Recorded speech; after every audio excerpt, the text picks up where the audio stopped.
ఏమైనా రోషం ఉన్నదా అని నేను అడుగుతున్నా. ఆయన మాట్లాడుతున్నాడు 6 నుంచి 8 పార్లమెంట్లు వస్తాయి. ఏంటికి వస్తాయా? మళ్ళీ 6 or 8 ఇస్తే మోడీకి అమ్ముకుందామనా? మొదటిసారి 12 ఇస్తే మోడీకి అమ్మినావు, రెండోసారి 9 ఇస్తే తీసుకుపోయి మోడీకి అమ్మినావు. మారు బేరగాలు కాక ఈడ ఎంపీలు కొనాలి, ఈడ ఎంపీలు గెలవాలి, ఢిల్లీకి వెళ్ళి మోడీకి అమ్ముకోవాలి. దీనికోసమేనా నీకేసేది? నేను ఇవాళ సూటిగా కేసీఆర్ని అడుగుతున్నా. ఈ దేశంలో ఉన్నాయి 2, ఒకటి ఎన్డీఏ కూటమి, రెండోది ఇండియా కూటమి. ఎన్డీఏ కూటమికి మోడీ ఉన్నాడు, ఇండియా కూటమికి మేమున్నాం. మా దాంట్లోకి రానీయము, మా నీడ కూడా తాకనీయం. ఆ ఇంటి మీద పిట్ట ఈ ఇంటి మీద కాలిస్తే కాల్చి అవతలేస్తాం. నువ్వు ఎట్లకెళ్ళి అవుతావా? మరి నేను అడుగుతున్నా, ఎట్లకెళ్ళి అవుతావు? 1, 2 ఏదైనా గెలిస్తే ఢిల్లీలో తాకట్టు పెట్టి మోడీ దగ్గర గులాంగిరి చేయిస్తాడు ఆయన. అందుకే మిత్రులారా ఆలోచన చేయండి.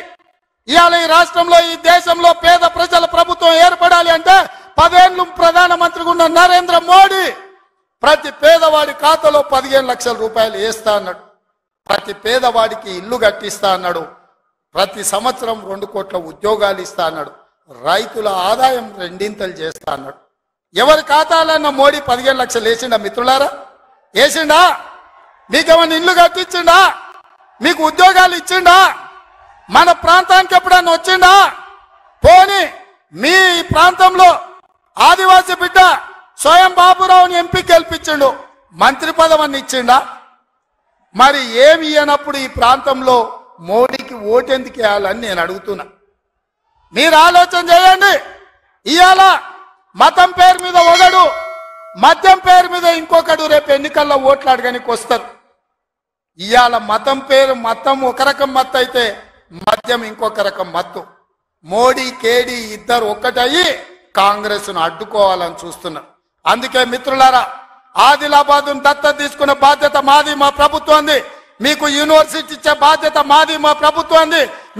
మీకు తప్పకుండా తుమ్మిడేట్టు ప్రాజెక్టును కట్టే బాధ్యత మాది, మా ప్రభుత్వాన్ని. తప్పకుండా సదర్మాట్ పూర్తి చేసే బాధ్యత మాది, మా ప్రభుత్వాన్ని. కుప్తి ప్రాజెక్టును పూర్తి చేసే బాధ్యత మాది, మా ప్రభుత్వాన్ని. కడెం ప్రాజెక్టును మరమ్మతులు చేసే బాధ్యత మాది, మా ప్రభుత్వాన్ని. తండాలలో, గూడాలలో, మారుమూల పల్లెల్లో ప్రతి తండాకు గూడానికి రోడ్లు వేసే బాధ్యత మాది. తాగునీళ్ళు ఇచ్చే బాధ్యత మాది. పేదోళ్ళ పిల్లలకు చదువుకోవడానికి పాఠశాలలు ఏర్పాటు చేసే బాధ్యత మాది. ఈ రాష్ట్రంలో 2 లక్షల ఉద్యోగాలు నింపే బాధ్యత మాది. 2,07,000 నింపినాం. ఇంకా 1,93,000 ఉద్యోగాలల్లా 15 రోజుల్లో 15,000 కానిస్టేబుల్ ఉద్యోగాలు నింపుతాం. ఇవన్నీ చేసే బాధ్యత మాది. అందుకే మిత్రులారా, ఏ ఆదిలాబాద్, ఏ ఇంద్రవెల్లి సాక్షిగా ఆగస్టు 9, 2021 నాడు దళిత గిరిజన దండోర పేరు మీద ఎన్నికల సమర శంఖాన్ని పూరించినమో, మీ ఆశీర్వాదం తీసుకొని గుండెల నిండా మీరు ఇచ్చిన ధైర్యాన్ని నింపుకొని తెలంగాణ మూలల నేను మా మిత్రులందరూ కలిసి సమన్వయం చేసుకొని ఇవాళ ఇందిరమ్మ రాజ్యం తెచ్చినాం. అదే విధంగా ఇవాళ మళ్ళీ రాబోయే లోక్సభ ఎన్నికల్లో ఈ దేశానికి రాహుల్ గాంధీ గారు ప్రధానమంత్రిగా చెయ్యాలి అంటే కన్యాకుమారి నుంచి కశ్మీర్ వరకు 150 రోజులు 4,000 కిలోమీటర్లు మండు టెండల్లో, మంచు కొండల్లో నిర్విరామంగా పాదయాత్ర చేసిండు. ఇవాళ మణిపూర్ నుంచి మహారాష్ట్ర వరకు యాత్ర చేస్తున్నాడు.